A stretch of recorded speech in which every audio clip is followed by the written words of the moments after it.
The main difference between FHA and conventional loans is that FHA loans are easier to qualify for, especially for those with less than perfect credit, lower incomes, and higher debts. But that doesn't always mean that FHA is the best option. Let's look at both of these loans. Lenders can offer FHA loans at more lenient guidelines due to strong government backing. Key features of this program are a 3.5% down payment, a lower credit score minimum, lower monthly mortgage insurance than conventional loans for a lot of low credit borrowers.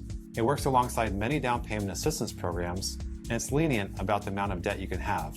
For these reasons, and more, this loan has become popular with first-time buyers, although repeat buyers can use it too. So what are conventional loans?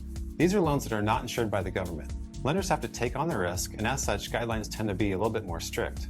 But that doesn't mean first-time buyers can't use them. The minimum down payment is just 3% for qualified buyers. Here's more about conventional loans. It's better for those with lower debts. Those with higher credit scores will get lower rates and mortgage insurance costs. It's better for loan amounts above about $525,000, and buyers with a large down payment may get a better deal. Let's take a look at some fast facts about FHA and conventional loans. Both loans offer a low down payment option, but FHA is more lenient on credit scores, debt, and income level. So now that we know a little bit more about these two loans, let's dig into some details. If you have less than about a 680 to 700 credit score, FHA is likely the program for you. You still might get approved for a conventional loan, but there are two reasons you might choose FHA. Number one, you'll probably get a lower interest rate with FHA, and number two, your mortgage insurance costs will probably be lower. Always check with your lender on both programs though. You might find that one is more affordable than the other because every situation is different. Many buyers are surprised that a conventional loan allows a lower down payment than an FHA loan. Yes, 3% versus FHA's 3.5%. However, most 3% down conventional loans come with some gotchas. You must be a first-time buyer. You have to make less than 80% of your area's median income in some cases. One-unit homes and condos only. There's a maximum debt-to-income ratio of 45%, and it comes with higher mortgage insurance premiums. Mortgage insurance provider MGIC reports that borrowers pay about $60 more per month on a $350,000 loan when they put down 3% instead of 5%. Often it makes sense to choose a 3.5% down FHA loan over a slightly lower down payment conventional loan. FHA mortgage rates are sometimes slightly lower than conventional rates. This is due to strong government backing, lowering the risk for lenders. But that doesn't mean FHA is always cheaper. Why? Mortgage insurance. FHA mortgage insurance and therefore FHA loans themselves can be more expensive over time. First, FHA requires an upfront one-time mortgage insurance premium at closing equal to 1.75% of the entire loan amount. This is usually tacked onto the loan, raising the interest costs. On a $300,000 loan, this upfront fee is over $5,000. Second, you typically can't cancel FHA mortgage insurance without refinancing into another loan type. You can cancel conventional mortgage insurance when you reach about 20 to 22% equity in the home. But all this doesn't mean that FHA mortgage insurance is always a worse deal. Those with lower credit scores can save thousands of dollars per year with FHA because conventional mortgage insurance is frankly quite expensive if you have a credit score below about 700. Debt-to-income ratio, or DTI, is where FHA loans can really shine. DTI is the amount of income you use each month to cover housing and debt payments. For example, a $5,000 gross income with $2,500 in housing and debt costs would equal a 50% DTI.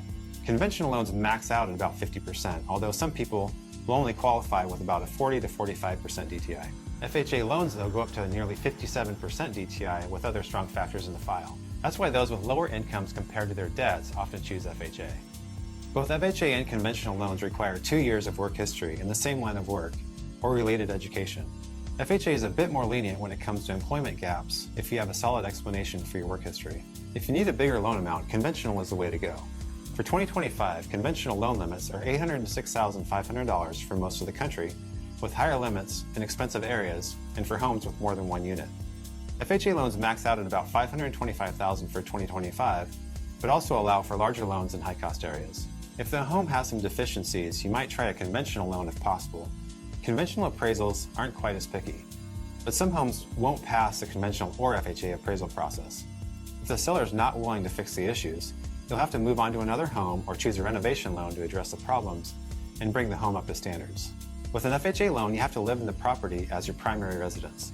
Conventional loans allow you to rent the home out or use it as a vacation residence, but rates will be higher for those options. Both loans allow you to buy a 2, 3, or 4 unit home and rent out the units that you don't live in, and still consider the property owner-occupied. Sellers might more easily accept your offer if you use a conventional loan. Many sellers and their agents believe FHA loans are more likely to fall through because these loans have traditionally been for those with lower credit scores and lower down payments. Plus, FHA borrowers have the right to back out of a loan if the appraisal comes in low, and sellers can't override this rule in the contract. So often they choose a buyer who is using a conventional loan. If you're having a hard time getting your offer accepted, see if you can qualify for conventional financing. FHA is a great choice for just about any home buyer, but maybe the only choice for those with fair credit or high debt compared to their income. It can even be the cheaper option up front and in the long run. Those with stellar credit and 5 to 10% down or need a larger loan will likely choose a conventional loan. Loan limits are higher and lifetime costs can be lower. Plus, these loans let you cancel mortgage insurance without a refinance. But you can't really go wrong with either loan type if you qualify for both. Have your lender run both scenarios and see which one is most cost-effective over the long run.